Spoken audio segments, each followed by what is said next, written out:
កំសត់ធ្លាក់លើបងវិញបងពូកែសំដែងពូកែតឹងភ្នែកកូនសូមចោចាញ់លើដៃថ្លៃហើយបងសុំបាយមានតែអូនទេអ្នកឈឺទុំអងវយ៉ាងណាក៏បងមិនលឺហេតុអ្វីធ្វើជាឈឺជំនួសអូបងសុំបែកអូនបងកុំយំឡើយមានជាល្បិចត្រានត្រយលាក់បាំងរឿងកាន់ឡងបងសុំបែកអូ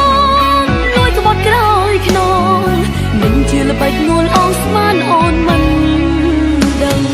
បងសុំបែកអូនបងកុំយំឡើយល្បងឈប់សំដែងហើយកុំធ្វើអាណិតអូនបងសុំបែកអូនទៅចុះនួនអងជាតិនេះជួបស្នេហ៍ស្នងចាត់ទុកថាជាកម្